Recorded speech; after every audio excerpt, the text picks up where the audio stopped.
बहुत समय पहले की बात है। किसी राज्य में विश्वजीत नाम के राजा राज्य करते थे।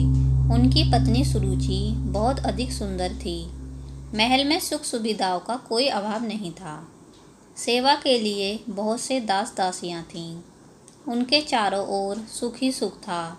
दुख क्या होता है इस बात को वे जानती ही नहीं थीं। पूस का महीना था।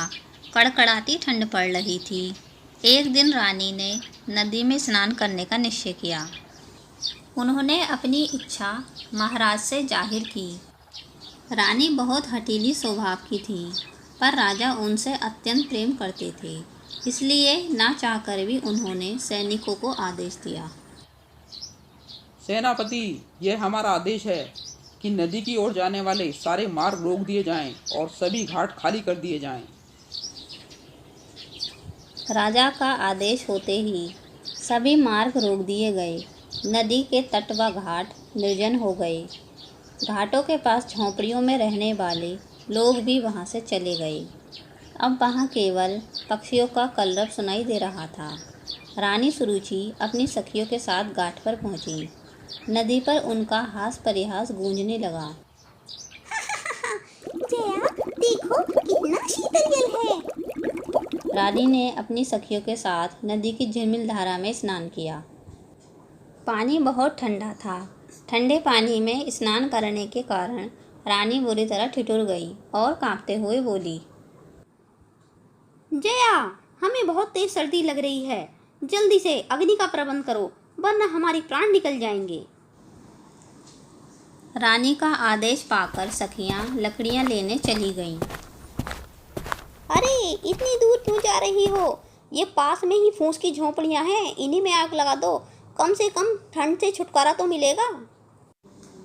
यह सुनकर जया बोली, महारानी, ऐसा मत करो। यह झोंपड़ी किसी गरीब की है।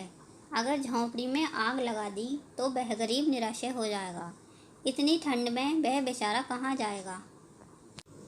जया की बात सुनकर रानी ने गुस्से में कहा, जया, तुम मेरी सखी हो या शत्रु?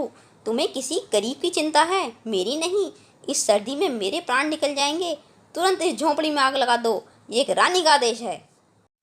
जैसी आपकी आज्ञा महारानी। रानी की हट देखकर सखियों ने झोंपड़ी में आग लगा दी। झोंपड़ियां धू धू कर जलने लगीं। आग एक झोंपड़ी से दूसरी झोंपड़ी पर फैल गई। थोड़ी ही देर में सभी झोंपड़ियां जलकर राख हो गईं। आग की लपटों से रानी को राहत पहुंची। आग तापकर रानी अपनी सखियों के साथ हास परिहास करती हुई राजमहल में लौट आई। अगले दिन राजा विश्वजीत राज्यसभा में बैठे ही थे कि तभी जिनकी झोंपड़ियां रानी ने जलवा दी थीं, वे सभी राज दरबार में आ पहुंचे। महाराज, हमारी सारी झोंपड़ियों में महारानी ने आग लगवा दी। हम घर से बेघर हो गए। हमने तिनका तिनका जोड़कर और कड़ी मेहनत करके वो झोंपड़ियां बनाई थी, और महारानी ने एक झटके में ही सब कुछ नष्ट कर दिया। अब हम अपने बाल बच्चों को लेकर कहाँ जाएं? आप बहुत बड़े न्यायकर्ता हो, हमें न्याय दीजिए महाराज। हाँ, हमें न्याय दीजिए महाराज।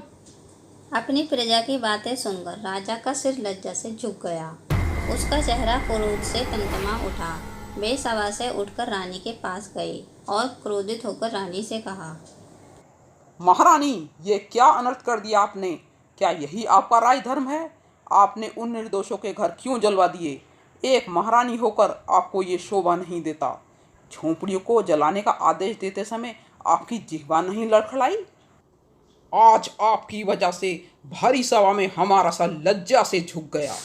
यह सुनते ही रानी रूठकर बोली, महाराज, उन घास फूस की पुरानी झोंपड़ियों को आप घर कह रहे हो? उनमें भी भला कोई रह सकता है क्या? उनके ना रहने से किसी को क्या हानि हो सकती है? और अगर होगी भी तो कितनी होगी? अपनी रानी के एक क्षण के प्रमोद के लिए तो लोग ना जाने कितना धन खर्च कर देते हैं, और आप उन घास फूस की झोंपड़ियों के लिए इतना क्रोध कर रहे हो। इसमें इतना क्रोधित होने की क्या आवश्यकता है? महारानी, एक तो आपने जघन्य अपराध किया है, और आप अपने अपराध को स्वीकार करने के बजाय हमें ही बता रही हो क्या सही है क्या गलत है। उन झोंपड़ियों को आग लगवाते समय आपने एक क्षण भी यह नहीं सोचा कि उसमें रहने वाले लोग अब कहाँ जाएंगे। आपकी वजह से इतने सारे लोग बेघर हो गए।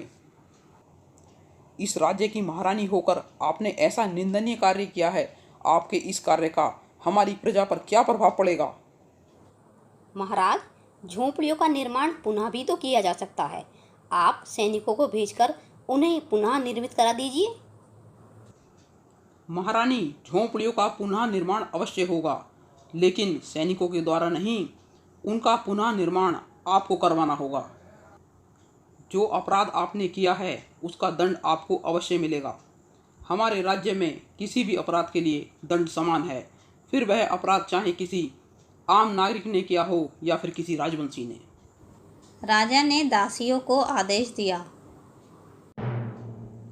दासियों, महारानी के राजसी वस्त्र और आभूषण ले लो और उन्हें साधारण वस्त्र पहना दो। महारानी, आज से 1 वर्ष तक आप झोंपड़ी में निवास करोगी।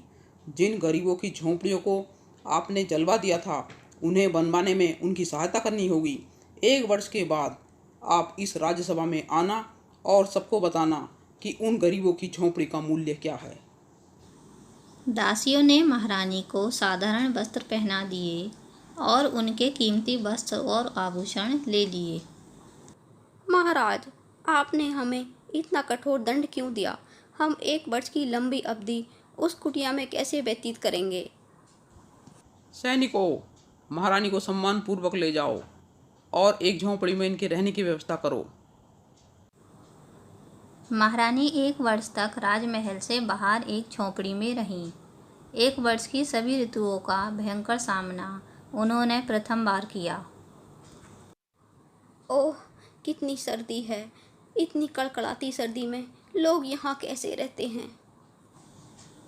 उसके बाद गर्मी के मौसम में रानी ने भयंकर गर्मी का सामना किया और उसके बाद वर्षा ऋतु में रानी ने प्रथम बार लोगों के जीवन को अस्त व्यस्त होते देखा। रानी ने गर्मी, सर्दी और वर्षा सहते हुए 1 वर्ष तक कठिन परिश्रम किया, तब जाकर वे झोंपड़ियाँ बनकर तैयार हुईं।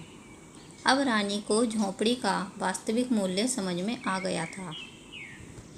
1 वर्ष पश्चात महाराज विश्वजीत महारानी सुरुचि को सम्मानपूर्वक अपने महल में ले आए। महारानी, अब तो आपको ज्ञात हो गया कि उन लोगों के लिए झोंपड़ियाँ कितनी महत्वपूर्ण हैं और वे कितनी मेहनत से उन्हें बनाते हैं। जी महाराज, महल की सुख सुविधाओं से 1 वर्ष दूर रहने के पश्चात हम यह भली भांति समझ गए कि झोंपड़ियाँ उन लोगों के लिए कितनी महत्वपूर्ण हैं। और इस प्रकार महाराज विश्वजीत के न्याय ने महारानी सुरुचि के चक्षु खोल दिए।